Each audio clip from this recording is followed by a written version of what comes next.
Hello నమస్తే welcome back to my YouTube channel వేసీ paradise. I am Gajavalli Sai Sahiti. ఈరోజు special కొత్తిమీర పొడి కూర.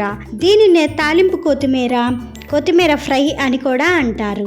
జనరల్గా మనం ఏ రెసిపీలో అయినా కొత్తిమీర యాడ్ చేసినప్పుడు టేస్ట్ ఎన్హాన్స్ అవుతుంది కదా. మరి అదే కొత్తిమీర యూస్ చేసి కర్రీయే చేసుకుంటే దాని టేస్ట్ ఎంత బాగుంటుందో కదా. Let's begin the recipe process. First ఒక కడాయి పెట్టుకొని అందులో 3 టేబుల్ స్పూన్స్ ఆయిల్ యాడ్ చేసుకొని హీట్ అయిన తర్వాత అందులో 2 టీ స్పూన్స్ పచ్చిపప్పు, 1 టీ స్పూన్ మినప్పప్పు, 1/2 టీ స్పూన్ ఆవాలు, 1/2 టీ స్పూన్ జీలకర్ర వేసుకొని లైట్గా ఫ్రై చేసుకోవాలి. తర్వాత ఒక ఎండుమిర్చి యాడ్ చేసుకొని ఒక్కసారి మిక్స్ చేసుకున్న తర్వాత కొంచెం ఇంగువ వేసుకొని తాలింపుని 80% మాత్రమే ఫ్రై చేసుకోవాలి. మొత్తం ఇదే స్టేజ్లో ఫ్రై చేసుకున్నారు అంటే కూర కంప్లీట్ అయ్యేసరికి తాలింపు మాడిపోతుంది.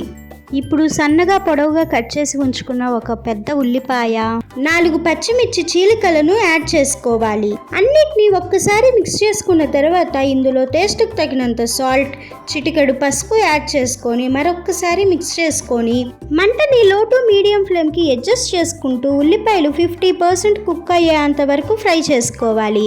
ఇప్పుడు ఇందులో ముందుగానే శుభ్రంగా వాష్ చేసి కట్ చేసి ఉంచుకున్న కొత్తిమీరని ఒక 4 గుప్పెళ్ళు వరకు యాడ్ చేసుకొని బాగా ఫ్రై చేసుకోవాలి. బాగా ఫ్రై చేసుకోవటం అంటే కొత్తిమీరని కలర్ చేంజ్ అవ్వనివ్వకండి. 90% కుక్ అయితే సరిపోతుంది. ఓవర్గా కుక్ చేసుకున్నారు అంటే కొత్తిమీర దానిలో ఉన్న విటమిన్స్ అండ్ మినరల్స్ని కోల్పోతుంది. దానివల్ల కొత్తిమీర వల్ల మనకి రావాల్సిన హెల్త్ బెనిఫిట్స్ అన్నిటినీ కూడా లాస్ అవుతాము. కొత్తిమీర ఇలా 90% కుక్ అయిన తర్వాత మీ స్పైస్ లెవెల్స్ని బట్టి కారం యాడ్ చేసుకొని ఒక్కసారి మిక్స్ చేసుకొని స్టవ్ ఆఫ్ చేసుకొని అన్నంతో కానీ చపాతీతో కానీ సర్వ్ చేసుకుంటే ఎంతో టేస్టీగా ఉండే కొత్తిమీర పొడి కూరని ఎంజాయ్ చేస్తారు. నా ఇన్నోవేటివ్ రెసిపీ నచ్చిందా? అయితే ఖచ్చితంగా ట్రై చేసి చూడండి.